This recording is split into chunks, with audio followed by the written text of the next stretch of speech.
Morning बच्चों। 6th class विज्ञान विषय में आपका 7वां पाठ चल रहा है और हम लोग पौधों के बारे में पढ़ रहे हैं। ठीक है, अब हम पौधों के विभिन्न भागों के बारे में 2 या 3 दिन से वीडियोस में पढ़ रहे हैं और वीडियो के माध्यम से मैंने आपको ये बताया कि पौधे में कितने मुख्य भाग होते हैं। उसमें से हमने तना पढ़ा, पत्ती पढ़ी, पत्तियों में सिरा विन्यास और प्रकार पढ़े। कल के वीडियो से ही हम लोगों ने एक नया टॉपिक चालू किया था जो कि है जड़। ये पौधे के मुख्य भाग हैं। मैंने आपको बताया था कि पौधे का जो भूमिगत भाग है वो जड़ कहलाता है।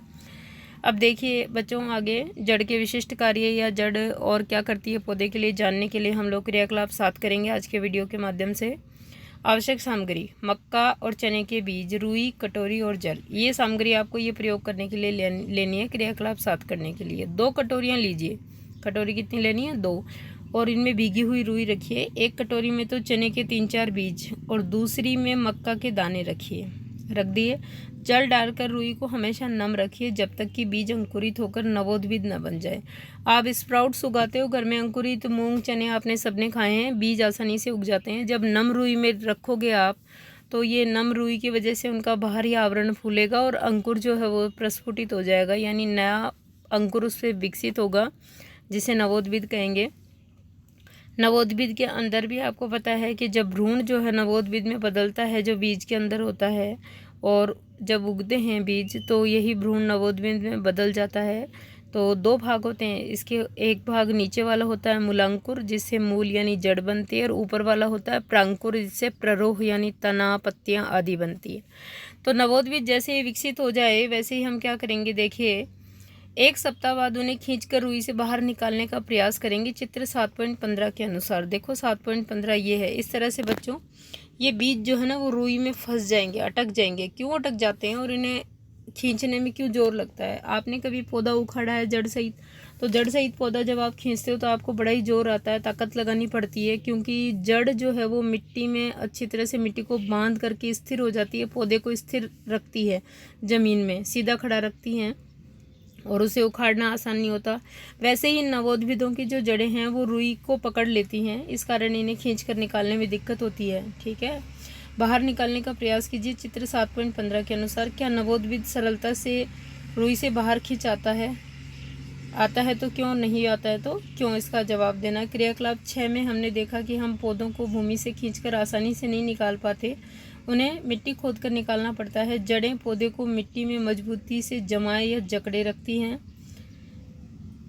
इन्हें मिट्टी में पौधे का स्थिरक कहा जाता है। क्या कहा जाता है? स्थिरक, यानी पौधे को स्थिर करने वाला भाग, सीधे खड़े रखने वाला भाग। आपने देखा कि तने एवं पत्तियां विभिन्न प्रकार की होती हैं। क्या जड़ों में भी विविधता दिखाई देती है? आइए इसका पता लगाएं।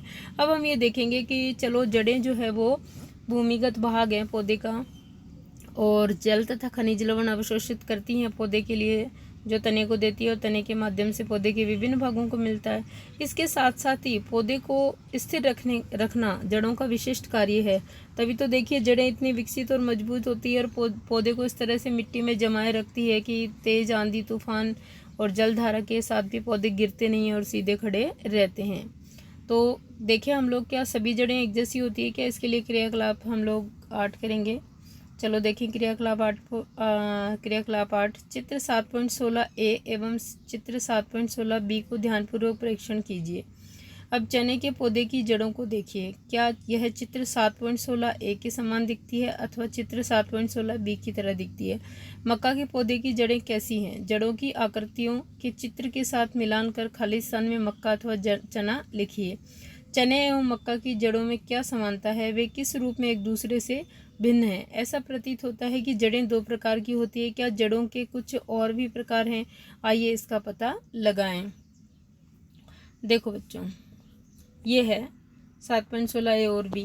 तो ये तो देखो आप मक्का में आपको दिख रही होगी, ठीक है ना, ये नीचे की साइड एक ही जड़, और ये चने में देखो ये पार्श्व जड़ें हैं, दिख रही है।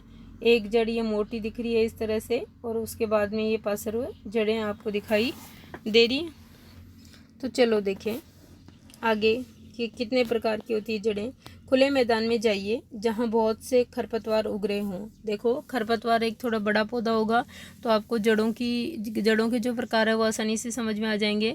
अंकुरण के समय पौधे बहुत छोटे होते हैं, नवोद्भिद तो बहुत ज़्यादा क्लियर और आसान समझ में नहीं आएगा आपको।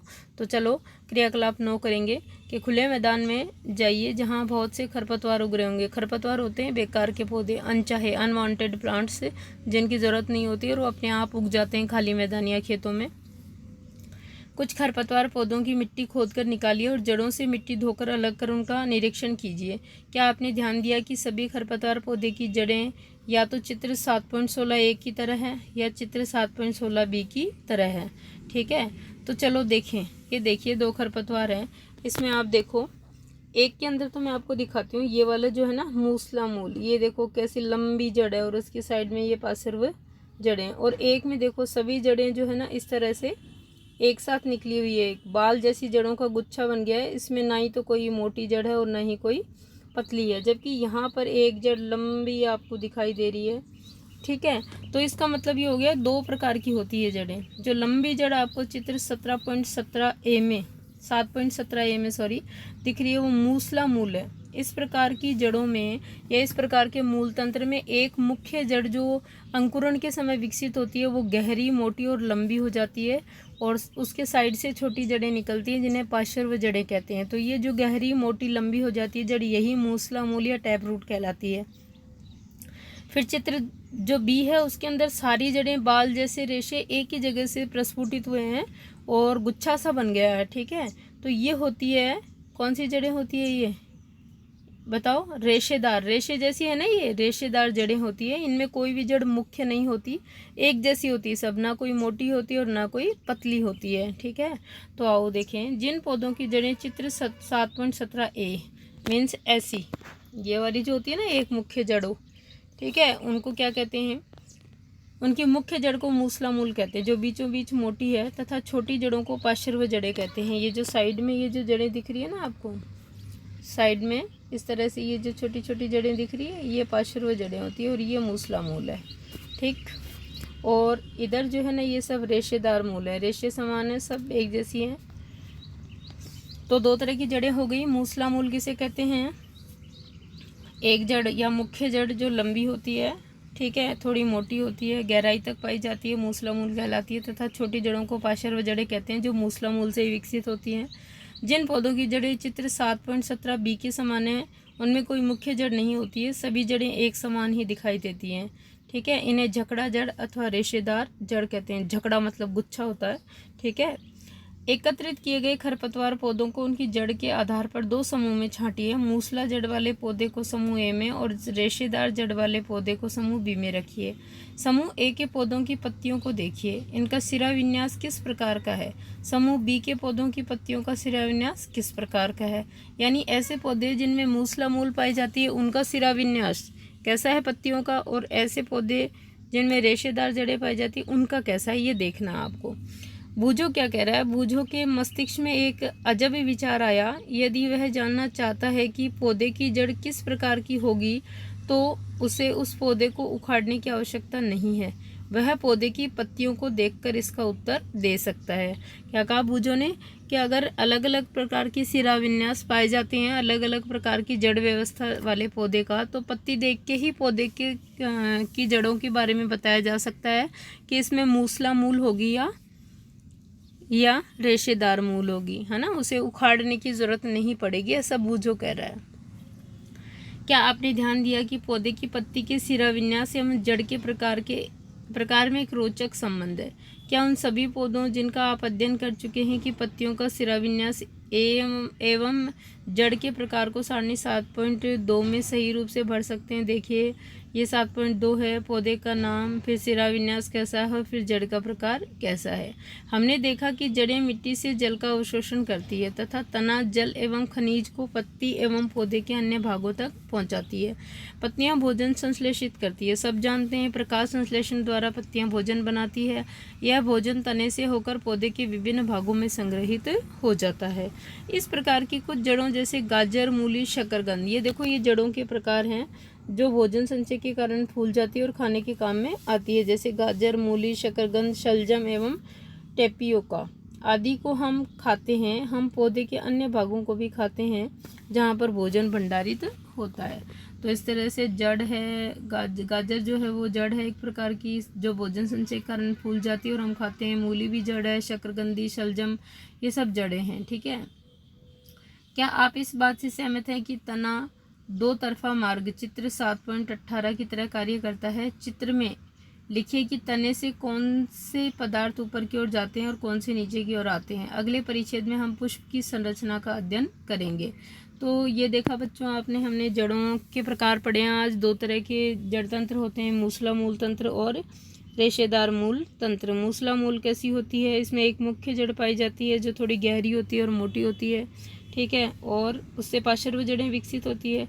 जबकि रेशेदार मूल कैसी होती है? सभी मूलें एक ही जगह से विकसित होती हैं, बाल सदृश्य पतली या रेशों जैसी होती हैं। ठीक है, उनमें कोई मुख्य मूल नहीं होती है। ऐसे जड़ तंत्र को रेशेदार जड़ तंत्र या जकड़ा मूल तंत्र कहा जाता है। तो ये आपको करने हैं, जड़ें कितने प्रकार की होती है और एक्टिविटी अंकुरित करने के लिए आपने क्या किया, किस प्रकार से अंकुरित किया, एक्टिविटी 8 में, ये आपको यहाँ से कॉपी में करनी है बच्चों।